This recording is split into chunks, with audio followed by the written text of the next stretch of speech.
안녕하세요. 김태현 목사입니다. 오늘부터는 골로새서 강의를 시작합니다. 골로새서 첫 번째, 내가 아는 복음이 진짜인지 확인하는 법. 내가 아는 복음이 진짜인지 확인하는 법. 골로새서 1장 1절에서 8절의 말씀 가지고 함께 또박또박 걸어가겠습니다. 자, 오늘 첫 시간이죠. 이 골로새 교회는 초대교회 중에 건강하고 모범적인 교회 중에 하나였습니다. 골로새 교회가 그렇게 좋은 교회였던 것은 사도 바울이 3절에서 골로새 교회를 위하여 기도하면 감사부터 나온다고 했음을 통해 우리가 알 수 있어요. 걱정되는 교회도 있는데 감사부터 나온다니 여러분 얼마나 좋은 교회였겠습니까? 그 이유에 대해서 4절, 5절에서 말하는데요.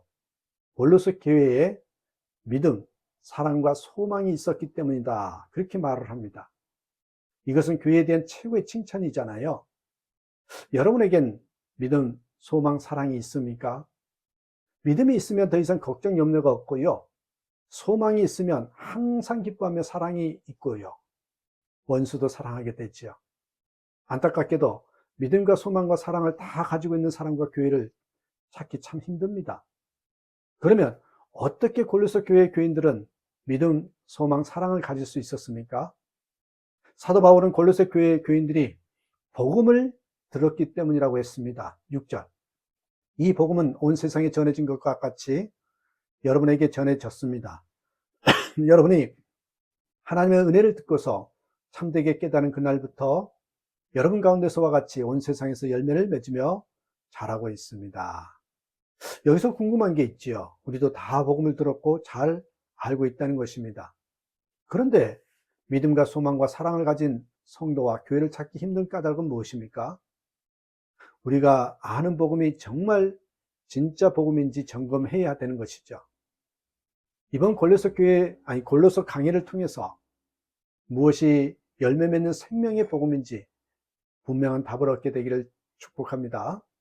이 골로새 교회에 좋은 일만 있는 것은 아니었고 어려움도 있었습니다. 그것은 이단들의 미혹과 공격이었죠. 골로새 교회 당시에는 신약 성경도 없었고 체계적인 교리도 확립되지 못한 상황이었습니다. 게다가 교인들이 거의 다 이방인이었기에 이단에 흔들릴 위험성이 많았습니다. 그러나 감사한 것은 골로새 교회에는 믿음과 소망과 사랑으로 증명된 생명의 복음이 있었다는 것입니다. 글래디스 아이워드라는 자그마한 키의 중국 역 선교사가 있었는데 중국이 공산화된 후에 기독교에 대한 대대적인 핍박이 가해졌을 때 그녀가 전도한 사람들이 다 떨어져 나가고 300명 정도 남았습니다. 공산주의자들이 광장에 그들을 끌어내 인민재판을 했습니다. 그들은 19살 된 가녀린 여학생을 지목하여 세우죠. 그녀에게 2달여간의 정신적인 고통을 준 후였기에 이제 말만 시키면 예수를 부인할 정도가 되었다고 판단했던 것입니다. 계속 예수를 믿겠다고 하면 죽이려고 단두대까지 준비해 놓았습니다. 그리고 대중들 앞에 고백하라고 했습니다. 그러자 그녀는 말했습니다. 공산당의 쇠뇌를 당했지만 그러면 그럴수록 하나님은 살아계십니다. 예수님은 나의 주인이십니다. 그러자 공산주의자들이 분노하여 그녀의 목을 잘라버렸습니다.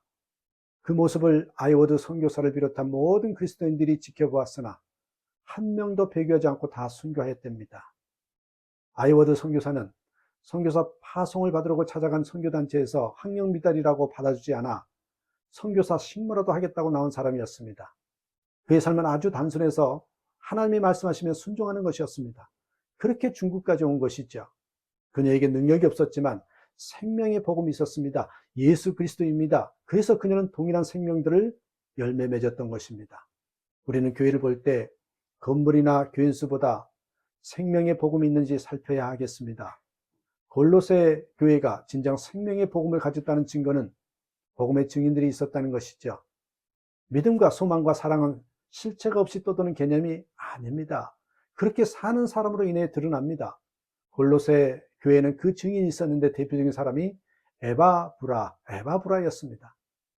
골로새 교회는 사도 바울이 개척한 교회는 아니었죠. 사도 바울이 에베소 두란노 소원에서 사역할 때 에바브라가 바울 사도에게서 전도받고 복음으로 양육을 받은 후 돌아와 개척한 교회였습니다. 이 에바브라가 훌륭한 영적 지도자였습니다. 7절에서 사도 바울은 에바브라를 신실한 그리스도의 일꾼이라고 표현하죠. 그는 하나님의 은혜의 복음을 정확히 알았던 사람이었고 그것을 가르칠 수 있는 사람이었습니다. 그리고 8절에 보니 성령의 사람이었어요. 골로새서 4장에 보면 사도 바울이 골로새서를 쓸 때 에바브라가 함께 있었습니다. 골로새서 4장 12절. 그리스도 예수의 종인 너희에게서 온 에바브라가 너희에게 문안하느니라. 그가 항상 너희를 위하여 애써 기도하여 너희로 하나님의 모든 뜻 가운데서 완전하고 확신 있게 서기를 구하나니. 에바브라가 로마 감옥에 사도 바울을 문안하러 갔던 것 같은데 그때도 늘 골로새 교회를 위해서 기도했다는 것입니다. 그것은 골로새 교회가 이단들로 인하여 겪는 어려움 때문이었을 것입니다. 그는 로마 옥중에 있던 사도 바울에게 이 문제에 대해서 상담했을 것이고 사도 바울이 그 대답을 편지로 써서 보낸 것입니다. 우리가 복음으로 살지 못하는 결정적인 이유는 주위에 복음으로 사는 사람을 보기 힘들기 때문일 것입니다. 오히려 예수 믿는다 하면서 교회의 증직이요 심지어 목회자를 하면서 세상 사람들보다 더 못한 삶을 사는 이들을 보기 때문일 것입니다. 그러므로 성경 읽고 설교 듣고 성경 공부하는 것으로는 부족합니다. 우리 자신이 믿음과 사랑 그리고 소망으로 살아야 합니다. 예수님을 믿기로 결심하고 교회에 온 이들이 믿음과 소망과 사랑으로 살아가는 사람들을 볼 수 있어야 합니다. 골로새 교인들은 빌레몬의 집에 드나들면서 예수님을 믿고 용서하고 사랑하며 소망 가운데 사는 것이 어떤 것인지 실제로 볼 수 있었습니다. 그래서 그들도 그렇게 살게 된 것입니다. 이렇게 믿음과 소망과 사랑을 보여줄 수 있는 저와 여러분의 삶이 되기를 주님의 이름으로 축복합니다. 감사합니다.